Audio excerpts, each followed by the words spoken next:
Let's get more perspective on the upcoming elections here in Japan. Arfiya Eri is a member of the ruling LDP, serving as the Parliamentary Vice Minister for Foreign Affairs. She is the first Japanese lawmaker of Uyghur and Uzbek descent and previously had roles at the Bank of Japan and the UN Secretariat. She joins us now. Thank you so much for making the time during your busy election schedule. I know that you've been speaking to all of your constituents. What's important for Japanese voters right now as they head to the polls? And is the LDP doing enough to address those concerns?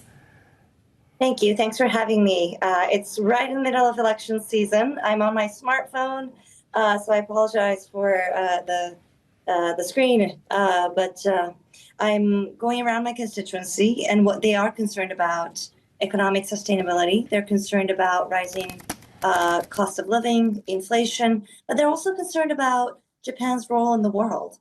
I think Prime Minister Takaichi coming to her position and leading our country as the first female prime minister of Japan, I think has inspired so many people. And her approach to diplomacy, her successes in her high-level diplomacy has really inspired the Japanese people.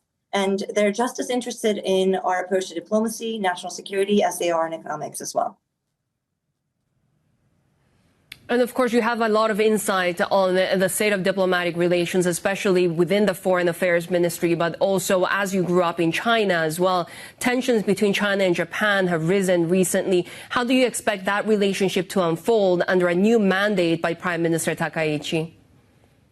I expect her to... Well, if she is reelected, that means that there is a democratic will to support her continued stance on her policies. We don't expect that to change. And I think that is one of the main topics of this election, is that we are asking the Japanese people what they see as the most favorable diplomatic and foreign policy. As regards China, Japan's policy on China has not changed. I think we have remained steadfast in our diplomatic relations with China. And we are asking our constituents whether that is what they would like to see or something else.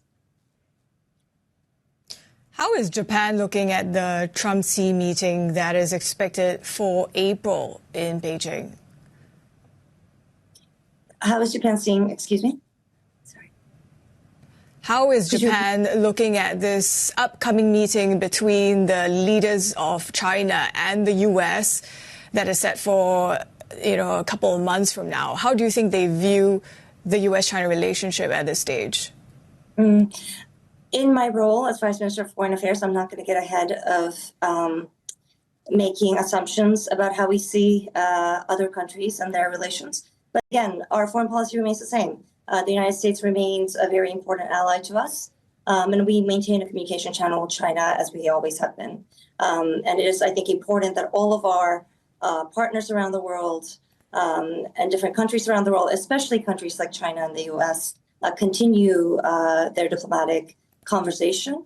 And we, remain keen on observing how that conversation will unfold.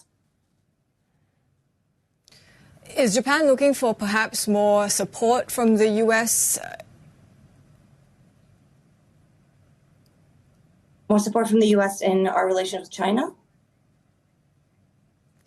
In general, I mean, as there's more pressure with Beijing, does that also mean that when Trump and Takaichi are set to meet, maybe some commitments and reassurances on these long-standing allies might be required?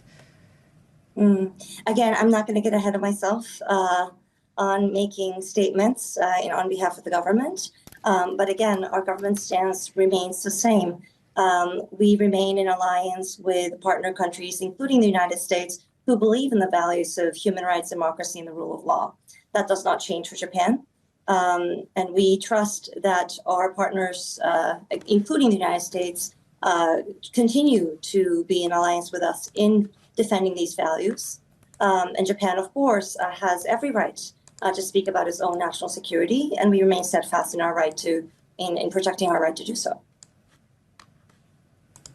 Afia, Prime Minister Takaichi has been immensely popular within Japan, especially among young voters. Do you expect that to translate into actual votes for the Liberal Democratic Party at a time when, of course, the party itself has suffered from a lot of different scandals and also controversy as well in the past? Can the ruling party leave all of that behind?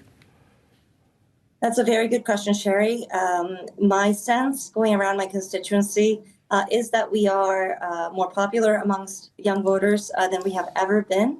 I do hope that they do turn out to vote. I am in the middle of election season, so I do hope that it does reflect into our elections results. But in general, not just because we would like to win, for example, but I think it's important that every single person in Japan is involved in democracy, and it's especially important that our youths showcase their own opinions, whether they support us or not, in the polls. And so what I'm doing in my own constituency, which is urban, is to really encourage young people, whether they support us or not, to show up to the polls and to have their voice be heard, because we are talking about policies that will affect them the most. We're talking about policies that will have impact for 2 decades, 3 decades, 4 decades to come in Parliament. And I think Prime Minister Takaichi's popularity has really symbolize that to young people. I think they are now more interested in politics. They are now more aware that choices we make in choosing our leaders actually have significant impact on how we are seen in the world, how we see ourselves, how we may be able to see ourselves in our own leaders. This is true for girls growing up in Japan, a young woman in Japan as well. And I hope that that sense of inspiration that they have gotten from Prime Minister Takaichi will inspire them to go to vote, whether they vote for us or not. Afia, a lot of the policies that are being talked about right now, of course, will have a significant impact on young people, given that we're also talking about temporary suspensions of taxes for food, for example, which will mean a bigger debt burden for future generations. At a time when the yen is so weak that households are having a hard time as well. Is the current government doing enough to really deal with these issues? Thank you, Sherry. I stand the same. I echo the statement that you just quoted from our finance minister, that we are not advocating for an expansionist fiscal policy. We are looking at responsible and sustainable, proactive financial policy that will respond to the rise of living, the rising cost of living, and inflation here in Japan. Hopefully, this policy will succeed and we will not have to do it for long. But I think that's what we mean by sustainable, in that we are looking at what the government might be able to do to help the Japanese people in a steadfast and quick manner when they need it the most, but also what we might be able to do in the midterm and long term to really observe the markets, to see in each opportunity what might be the best financial and fiscal policy for Japan. And that's something that these are decisions we have to make, as time goes. We can't predict how our economy or how our financial status might be in 10 to 20 years. But what we can do is to respond to the rising cost of living right now, and to make sure and to promise to our people that we remain responsible in making sure that these policies are also sustainable. Afia, we'll leave it there for today. Thank you again for taking the time amid your busy schedule. Afia Eri is Japanese Parliamentary Vice Minister for Foreign Affairs. Before we get started, I'd like to let you know that our channel membership is now open. In the membership, we dive deeper into real expressions used by native speakers. If you want to understand English at a more professional level, please consider joining. Now let's review some key English expressions that appeared in the video. We'll focus not just on their meanings, but also on when and how to use them naturally.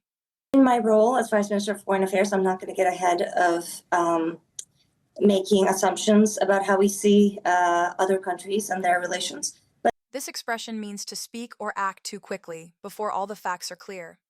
It is often used to show caution and self-control. In meetings or interviews, it sounds thoughtful and mature. People use it when they want to avoid making assumptions. I think we have remained steadfast in our diplomatic relations with China, and we are asking our constituents, whether that is what they would like to see or something else. To remain steadfast means to stay firm and not change your position under pressure. It is commonly used in politics, diplomacy, and business. The phrase emphasizes consistency and strong principles. It sounds formal and confident. I do hope that they do turn out to vote. I am in the middle of election season, so I do hope that it does reflect into our elections results. This phrase means that people actually go and vote, not just that they are eligible to do so. It is often used when talking about voter participation. Media use it to focus on turnout, especially among young voters. It highlights action, not intention. These expressions are useful for understanding and discussing news in English. Try listening for them in interviews and reports. The more you notice them, the more natural your English will become.